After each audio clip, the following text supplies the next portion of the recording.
Good morning everyone, welcome back to my channel at the age of 30। অনেক দিন পর video দিলাম আমি সকালবেলা। এটা সকালবেলা মনে হচ্ছে না, কারণ প্রচুর রোদ, মেয়ের স্কুল ছুটি, আমি নিজেও লেটে উঠছি। তারপরে আমার প্রত্যেক ওই ভালোবাসার কাজ পড়ানো, তারপরে আমি বইয়ের টেবিলের দিকে তাকিয়ে আমি নিজেই ভাবছি যে আমি কি করছি। কদিন ইন্টারভিউয়ের জন্য আমি এত ব্যস্ত ব্যস্ত কি আসলে যে জিনিসটা সম্পর্কে তুমি জানবে না বা তোমার নলেজ কম থাকবে, সেই জিনিসটাতে যখন তুমি ঢুকবে তোমাকে অনেক কিছু আয়ত্ত করতে হবে। তো আমার ক্ষেত্রে সেম জিনিস হয়েছে, আমি তো মাঝে মধ্যে বসে মনে হয় কান্নাই করে ফেলি। তার মধ্যে সবথেকে বড় প্রবলেম, আমার কিছু বাচ্চাদের বই দরকার যেগুলো আমি পাচ্ছি না, গরমের স্কুল ছুটি, আমি যে কোথার থেকে জোগাড় করব জিনিসগুলো কিছু বুঝে উঠতে পারছি না। কিছু কিছু স্টুডেন্টের ভাই বোনদের কাছ থেকেও চেয়েছি, তো দেখা যাক কত দূর কী পাই। খুব ভালোভাবে না হলেও অ্যাকচুয়ালি একটু ডেকোরেট করে বই খাতাগুলো রাখার চেষ্টা করলাম। এই ক্র্যাক বিসিএস বইটা যখন নতুন নতুন কিনেছিলাম কি সুন্দর ছিল, তারপরে আমার মোটা বইগুলো আমার কাছ থেকে ছিঁড়ে যায় কেন ভগবান জানে।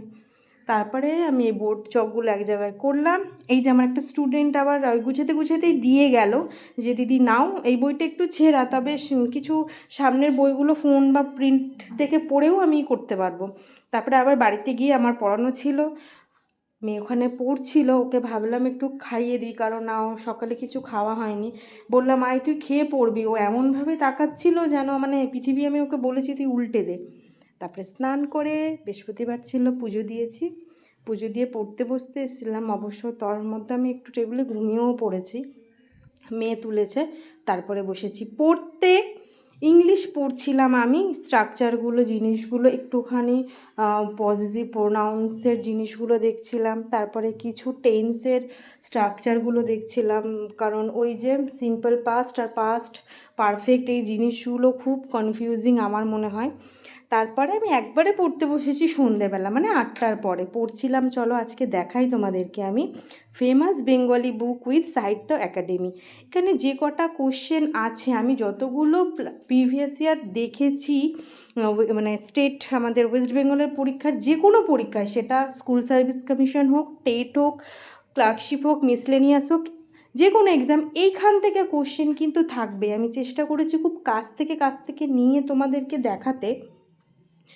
তো এই দেখো এখানেও কিছু আছে বেঙ্গলি বুকস অ্যান্ড অথার্স, যেগুলো তোমরা দেখো সামনের থেকে দেখলেই বুঝতে পারবে খুব ইম্পর্টেন্ট।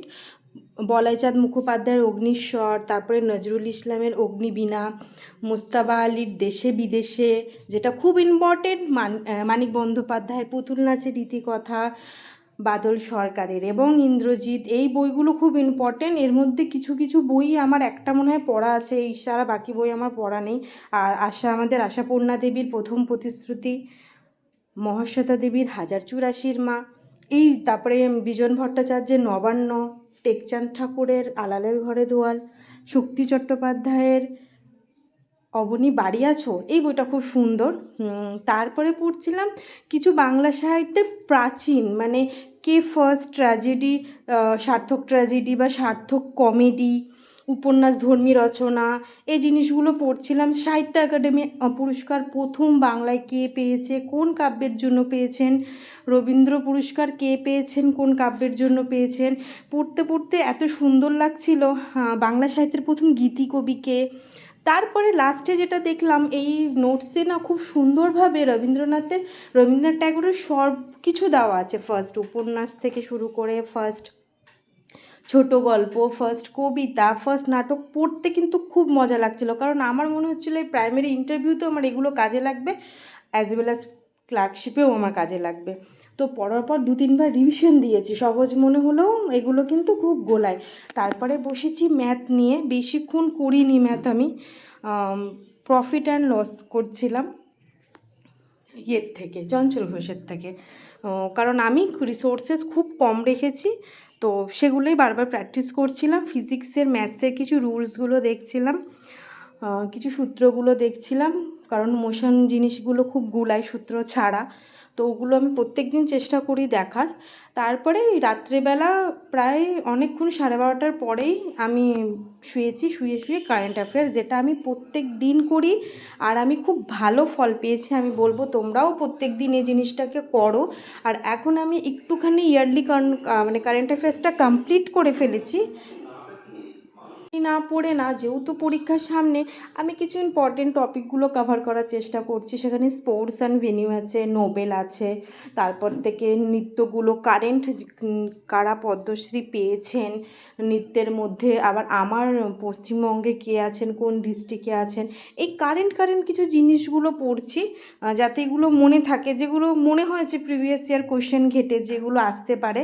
ঠিক আছে, তোমাদের যদি ভিডিও ভালো লাগে সাবস্ক্রাইব করো, লাইক করো, টাটা।